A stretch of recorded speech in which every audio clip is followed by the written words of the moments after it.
Hi there, TaffyRue here, and welcome to another exciting episode of Features by TaffyRue, where we get to put the spotlight on young, upcoming artists and creatives who are bubbling under.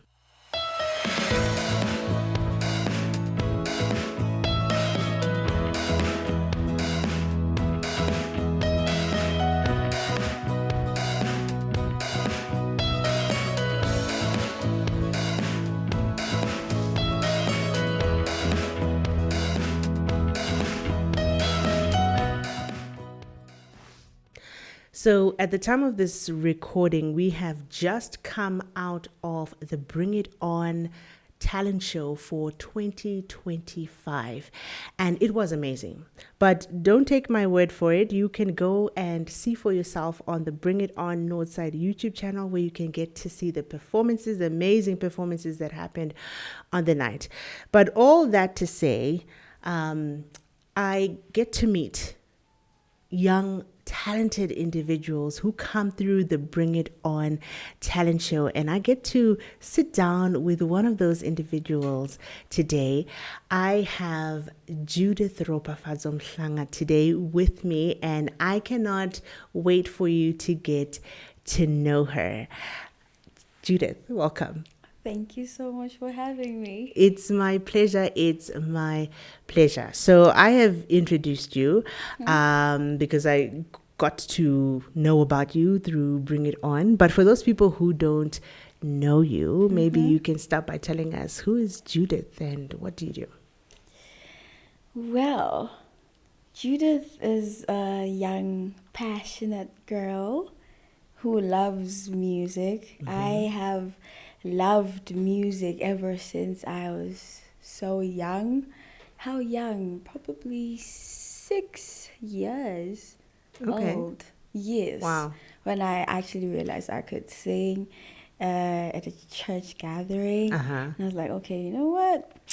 I'm actually leading the old ladies. They're actually singing. I'm blending. I was like, no. I feel like when I actually realized that I can sing, that was like in grade 7. Okay. And in 2017, I was like, okay, I'm listening to Diamonds by Rihanna. I'm singing along. I was like, okay. I'm just singing along. Anything I see, the sun or what I can just make up a song out of that. Okay. I was like, okay, I think I can, but I can sing. But then I hadn't actually known that I can write music, I can write songs, or I can be an artist one day, until I actually wrote a song. Well, I started by singing in church, right? At a young age, and then I joined the praise and worship as I was growing, and I learned a few skills, how to blend with the band and the choir. You come to see that, okay, I'm actually the one who's leading these people, and I think I have to get used to it, because if I've got the voice, I'm singing for God. But if I am to sing for God, it has to make sense. It has to have a direction. People, I'm supposed to connect with people through my music and through my voice. So I'm just like, okay, I can be a musician. I know I'm singing in church. Anybody can sing in church. But musical wise, I can you release music? Can you be a recording artist?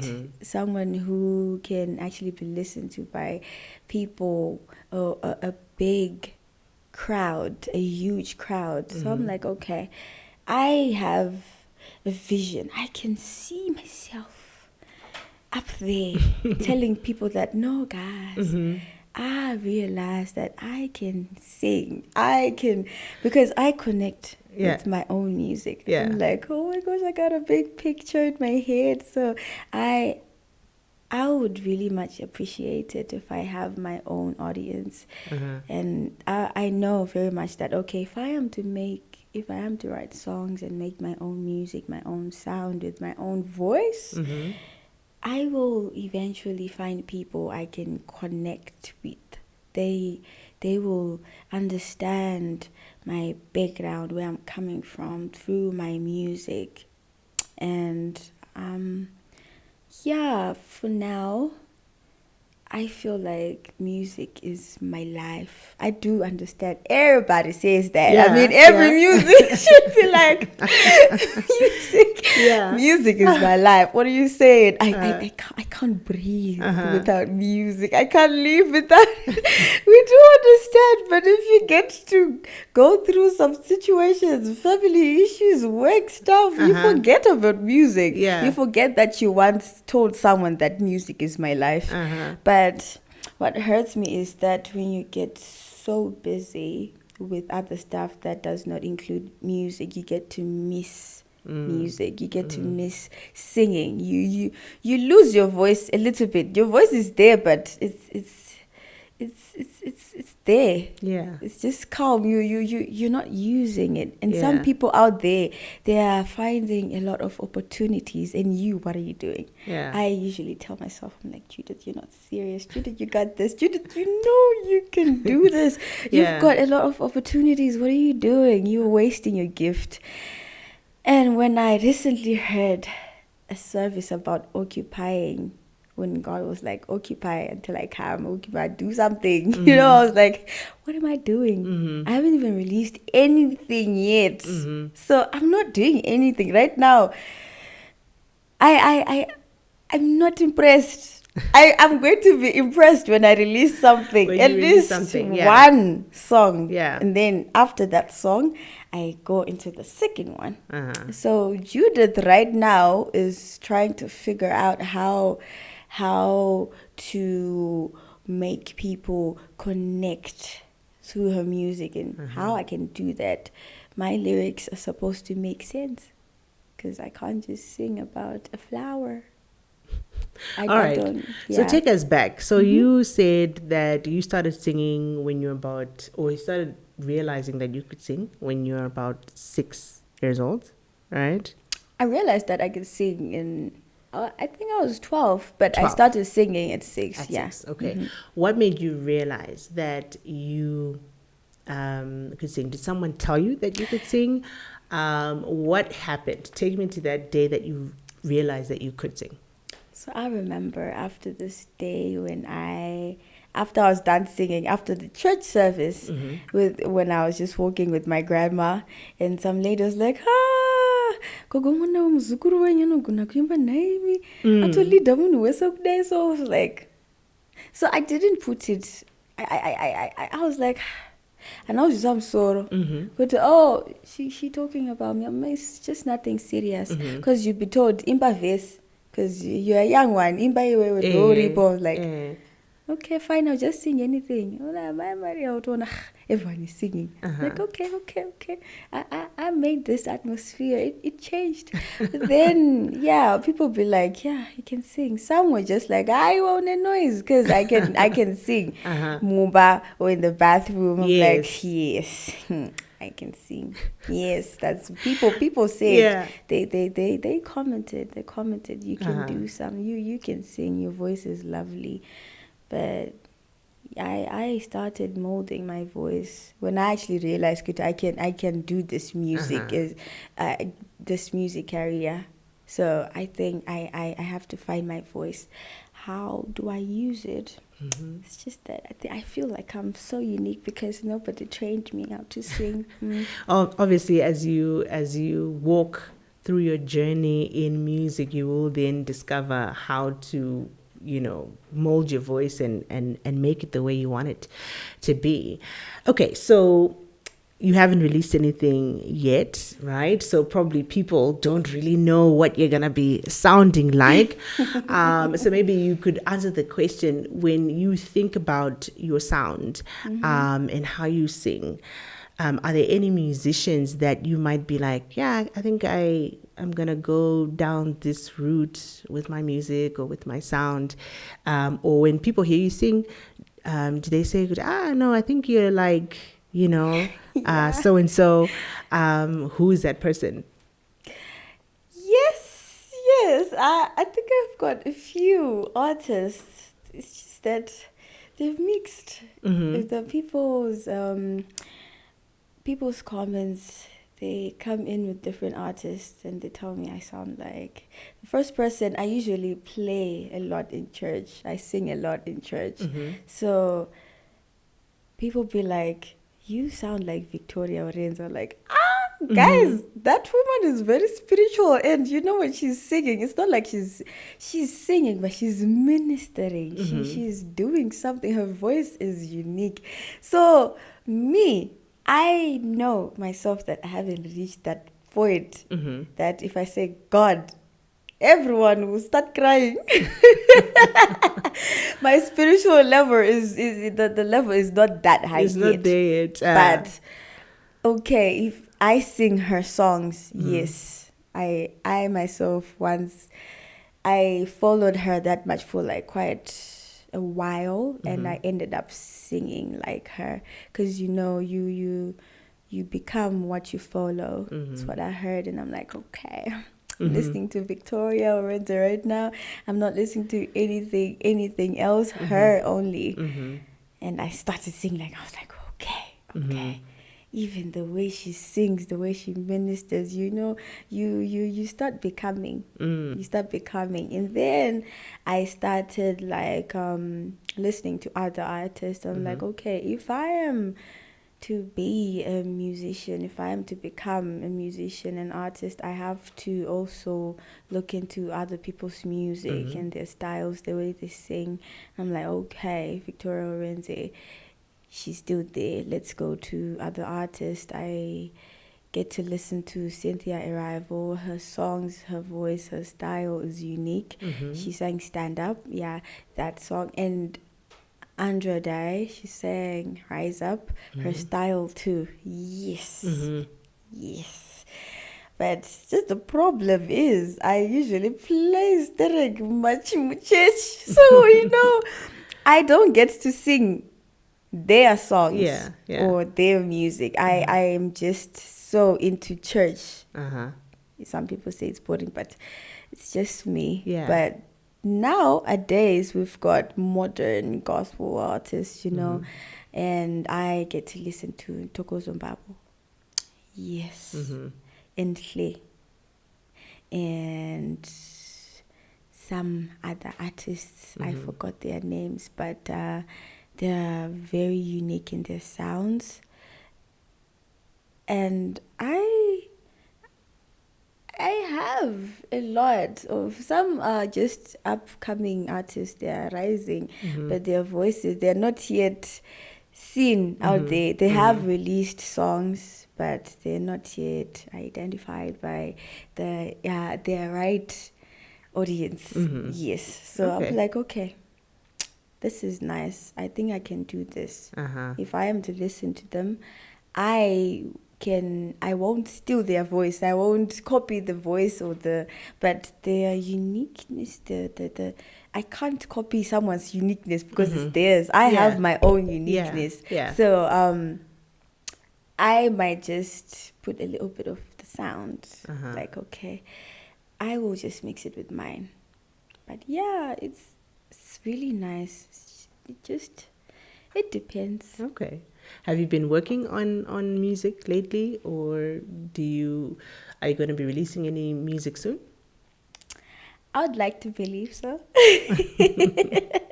Yeah. I'd like to believe so very soon. I there's no date yet, but I very much know there's a song that's on standby right now. It's on the way. Yes, it's on the way, and I think I'm now ready to release it. I recorded it for quite a long time now, so I think I'm ready.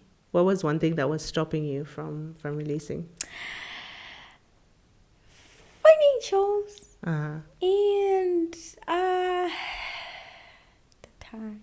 We I believe that we all have work. We all have stuff to do. Yes. When you are to like work and do music at the same time, you get to like find yourself working too much, and the things that you wanted to do, your own personal stuff, you might not find the time to do that. As much as I was like, when I finished recording the song, I was like, I recorded it last year in August. So I was like, I'm going to release it very soon. And then I started delaying and delaying. And it was very irritating for myself. And I couldn't do anything about it. Because I felt like I also needed help on my side. Because I was like, I do understand.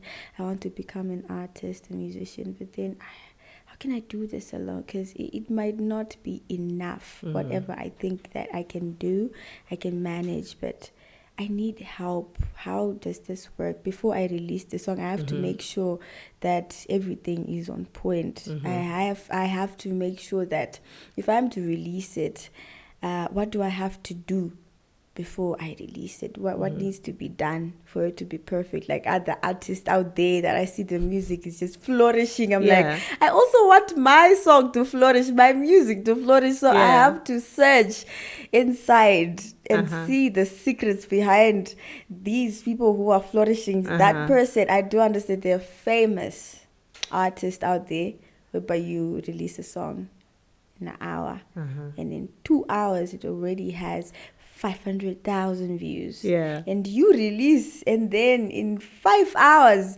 you've got 25 views. But that's a lot. There are other people who don't even get 25 views in 5 hours. I don't know. It feels so discouraging. I don't want to lie. So do you think that now you've learned, you've learned everything that you needed to know for you to release the song? Half of the information. I feel like I need help. I feel like I need someone who knows how this music industry works. But let me tell you a secret. You'll never have it all figured out. That's the truth. Well, yeah. I think a lot of us, even the people who have successful music out there, they are learning on the go. They are, just releasing with the little knowledge that they do have, and they are putting their music out there and learning on the go. And one thing I've learned is that, probably the first song that you release probably won't make it, but after a few tries, people will start, as you build your market, people will then start coming along, and then you start building momentum behind your music and behind your career as an artist. That is right. Yeah, that makes very much sense. Yeah. Otherwise, if you wait for the right conditions, you'll probably never release the song. Yeah, I feel like the saying whereby people be like, don't expect too much, because if I expect it, I have this knowledge now, let me release, I might be disappointed. So I think I just have to just do it. Just take the risk and go for it. Yeah, I think that will work. Yeah. So what else have you done musically? I know that you, before we get into Bring It On, what else have you done musically besides working on the song? Have you sung on different platforms? Are you still just singing in church?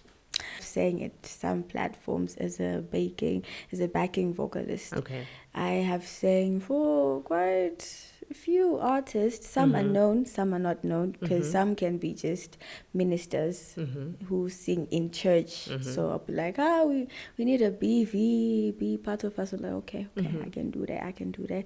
So I've sang in quite a few places.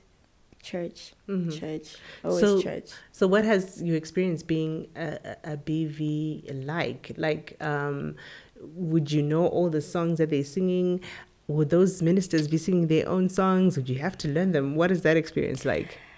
Oh, well, it's quite pressurizing. I don't want to lie. But because you love music and you love to sing, you accept that pressure because you want to work hard to achieve something. And therefore, if you know that you've got a function in the next coming 2 weeks or a week, you've got a day. That day you're rehearsing. That minister, that artist tells you, I've got a song. It's a new song. You have to learn all the lyrics and perfect it that day. It's whether we're going to have on an all night singing, or it's only for 3 hours.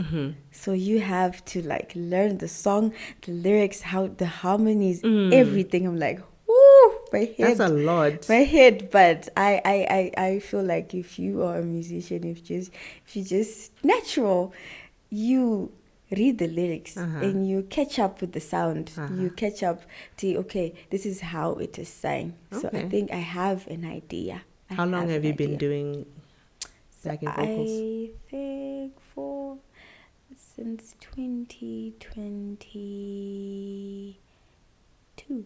Okay. Yes. That's interesting. So at least until now that I have recently started going to UFIC. You know, they're like, we've got big artists. I was like, okay, musical wise, I think I can get some opportunities because it has been a blessing. I once was part of Minister Mahender's Phoebe's, like he goes to our church. So you can just be backing vocalist at church. Yeah. The fact that Minister is singing, Minister Mahender is singing, and I'm the baby. I'm like, oh my gosh, see me, guys. You see me. So yes, at least he is the first bigger artist, known artist that I sang behind. I was like, that must have been an amazing experience. It was. I don't want to lie. I feel happy every time I sing. I sing for him. At church. But I know he's got his own personal backing vocalist. But if it's church thingy, I can be part of it. And the fact that I'm singing and I'm involved, yes, I'm happy. And there are concerts that just that only. And there's a minister, a singing preach, Minister Tulani Dete. Him too. He had a revival, a concert, and I was one of his BVs too. That was an amazing experience too, because there are artists out there, they're just ministers who minister, and in different places they might not be known because the gospel industry is like, hey, it has a lot of musicians everywhere. So some just sing in churches. And you might not know. You know them on a poster. Yeah. Some will not release anything. They will just minister in churches only. Yeah. Okay. And then now your experience with Bring It On. How was that for you? And what did you learn? Well, before I get into those details, this was my first talent show. Okay. And I was like so nervous. I was like, oh God, before, what can I sing for them? How am I going to do this? What am I going to wear? Oh my goodness. What made you come for the talent show? So I was like, okay, I've seen other artists who made it, who are making it right now. They have gone somewhere. They have gone somewhere for a competition. They're like, okay, let me just compete. Let me just see the people I'm competing. It's not a competition, but at this point, you see the competition in the world. The people releasing, but there are famous ones, and some they're not famous. So I was like, okay. At this point, I saw Anatolia. I was like, okay, Anatolia went to The Voice and she won.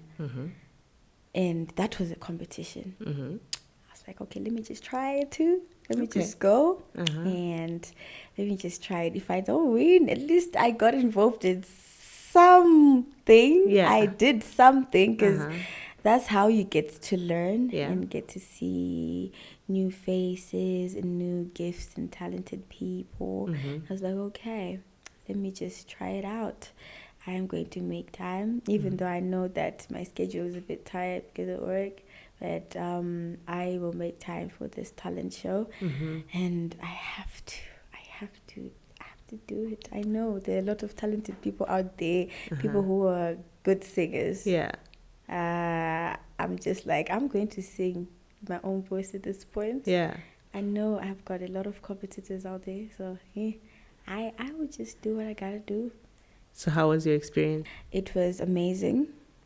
And it was a bit, let's just say, I was sort of like disappointed by my performance.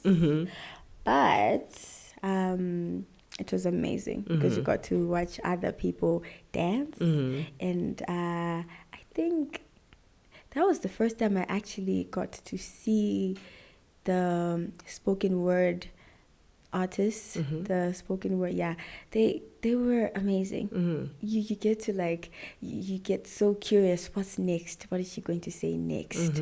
And the dancers, Yeah. It's just entertainment. And entertainment, you need that for yourself.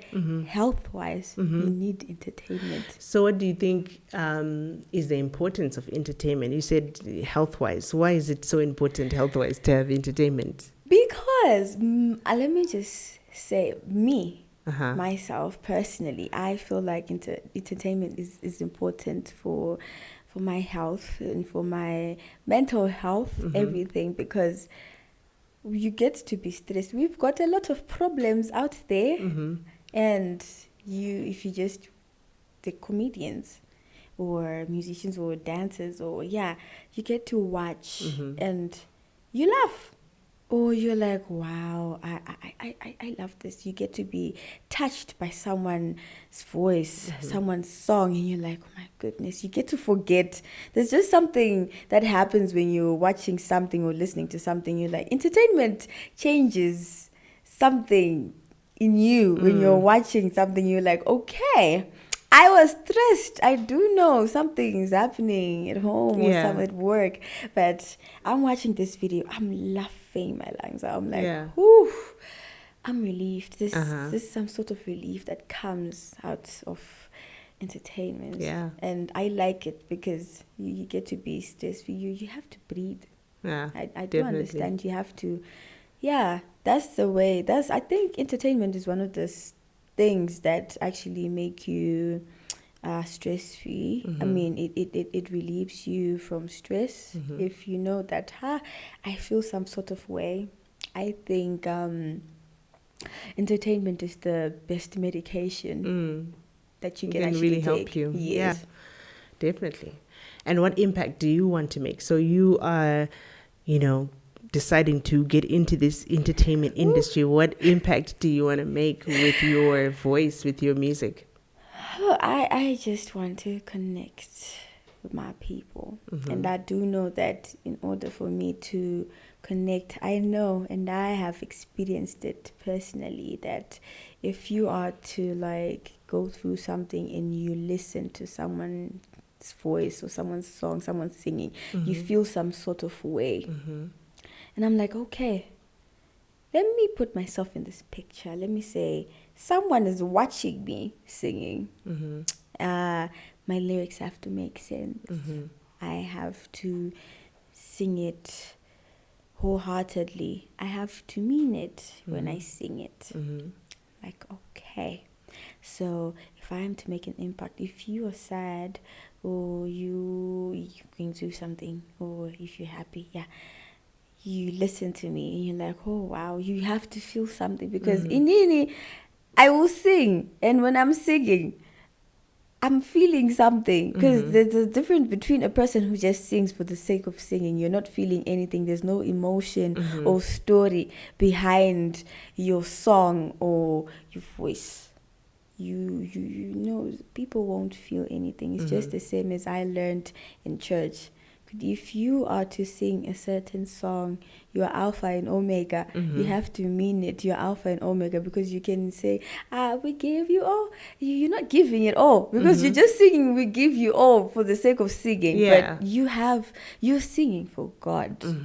At this point, you're singing for God in church. And if you're singing for God, there's some sort of connection that connects with the audience. And they feel it too. They feel that in you, inside of you, you mean your words. If you mean your words, your audience will catch that. So now, entertainment-wise, right now, if I know I am doing this I'm entertaining you. I'm singing, I'm telling a story, or it's whether I'm encouraging you that no, we all go through this. You are not alone. So therefore, I will encourage you in this song. There's certain songs that will actually make you cry worse. I've heard those. I've heard those, and it what's happening. They are encouraging songs. You have to listen to when you're going through some stuff. But somehow you find yourself listening to sad songs that will make you more emotional and more sad. So my place, my impact, I have to make this person who's watching me to feel something. I want to heal. I want to heal your heart. I want to make you feel like, no, you are not alone. You can actually be okay. You have to decide. It is now your decision whether you want to stay sad or you want to be happy, because we all understand that when we go through these trials and tribulations we face every day, we know God is watching, and He is just he's telling you in there inside, Kuti, it's your decision, Wanangu. Choose whether you want to be happy or to be sad for a long time, because I've heard and we've all seen that the devil will try by all means to steal your joy over little situations. But at this point, you have to make a decision. The decision is in your hands. If you're listening to entertainment, if you're watching or doing something, the entertainment is different.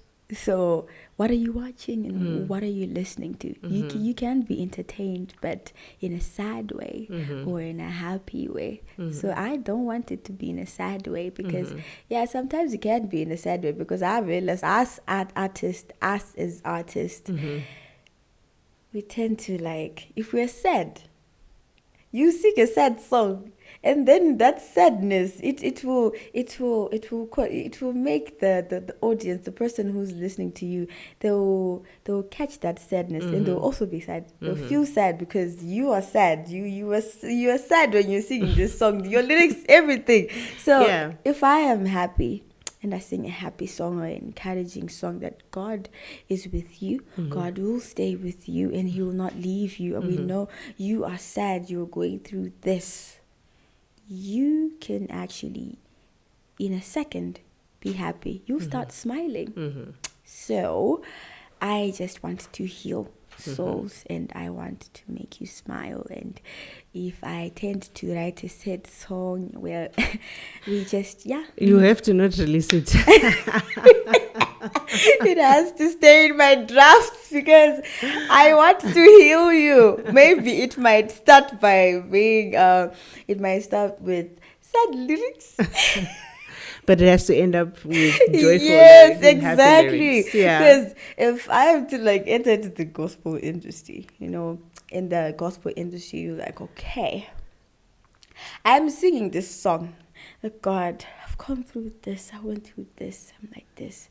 But you will never leave me. You're with me. And in this situation, I know I put you aside for a second, and that was bad. I did not feel good about that, because if you don't have God, you feel empty. You definitely feel empty, and you feel useless. You're just like, I don't know, something is missing. But you get to realize that when you go back to God, you're like,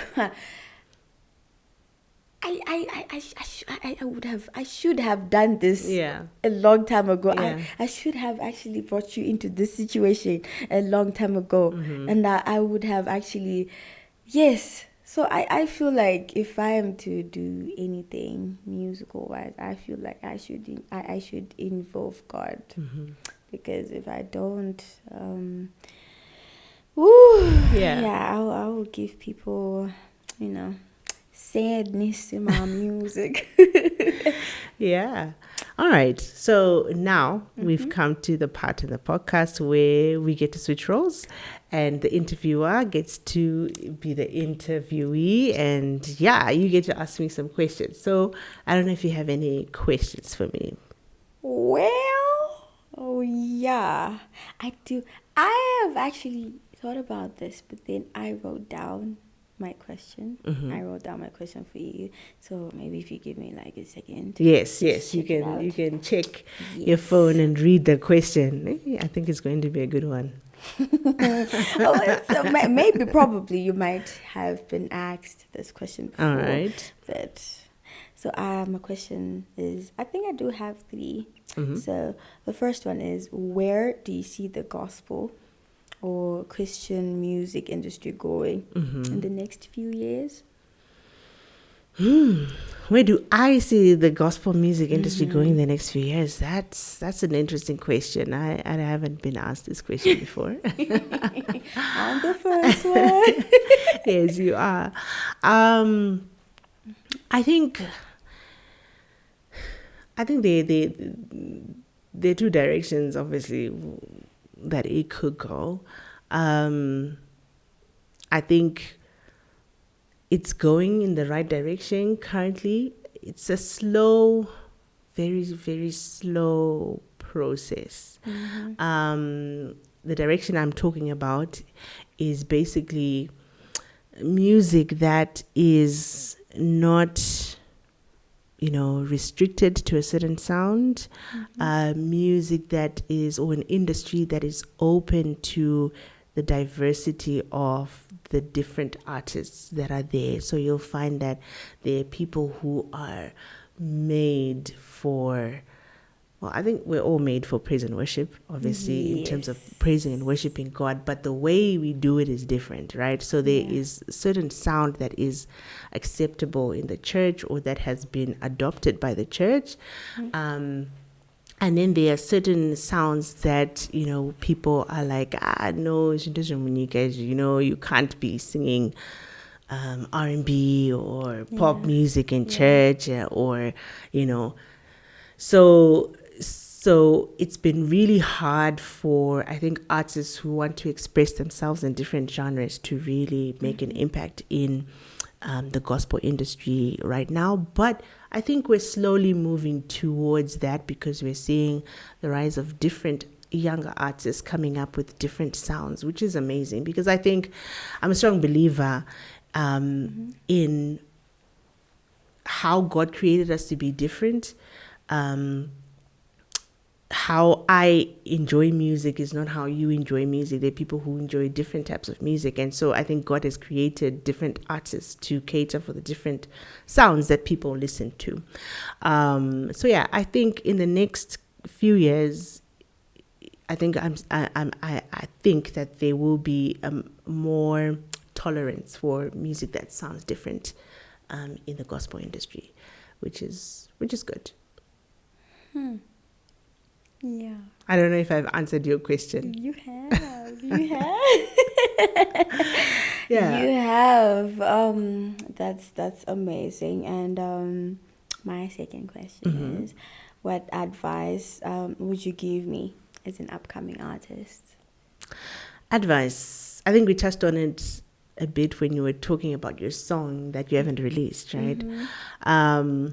Is to go for it. The circumstances will never be perfect. So like for me, I started releasing songs way back in 2013. I didn't have the perfect producer. Like it was so hard finding the right producer who would understand the sound that I was trying to do. And what else? I didn't have the money. I think back then I was still fresh out of school, so I didn't have the money. So what I did was to feature on a couple of songs, like hip-hop songs. Other people, they were the ones paying for the studio time. Hip-hop. Okay. So they were the ones paying for the studio time and everything. So I just got into studio and did what I loved, right? And then slowly but surely, I started then doing my own songs. And then, I started growing from there. So if I had waited, I need to first have the money. I need to first have, the right producer or whatever. I don't think I would have started. So to go for it. Yeah, as long as you are seeking first the kingdom of God and living according to the way that he wants you to live and using your gift according to the way that he wants you to use it, you'll be fine. Just be obedient and go in the way that you have been assigned to go. Yeah, we're still in that question though. I something, yeah. So yes, I do understand that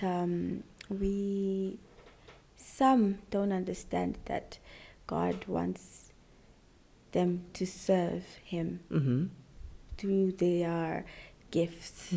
Let's say dancing or singing or any other gifts that we may say out there that are out there.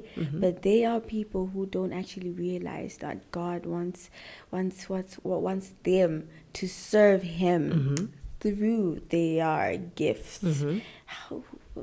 I have been asking myself, so how are they going to know this? Because they might actually be told. Obviously, there are pastors all over, and some you get to realize that some artists have started singing in church. They're like, yeah. So, and then there are some who are not even aware that their gifts, they can use it by serving God. You can serve God in a lot of ways. It's not a must to be like other artists out there, like let's just say Victoria Orenze. People, everyone has their own uniqueness. I believe that everyone has their own uniqueness and their gifts. So you can sing, you can serve God in different ways. Yeah.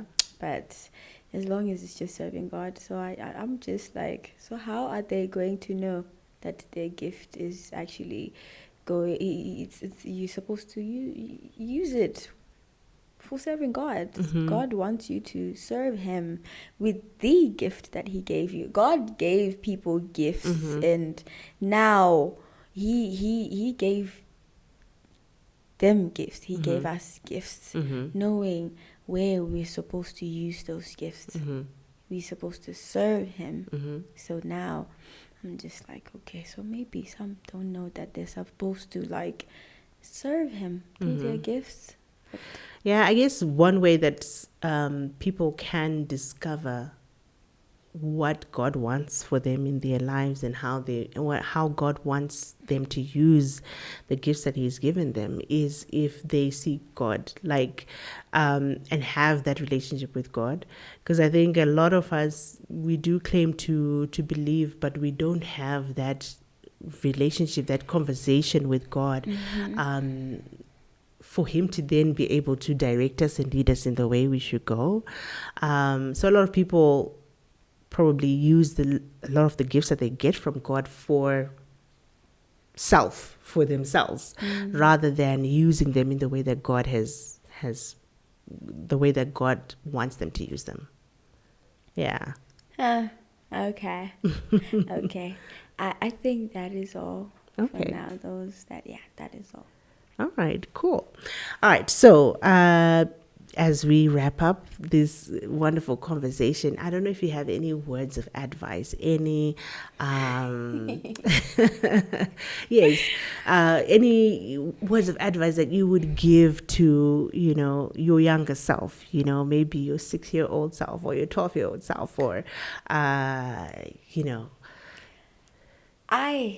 feel like I do advise myself every time, but I find myself ignoring that. But I'll fix that.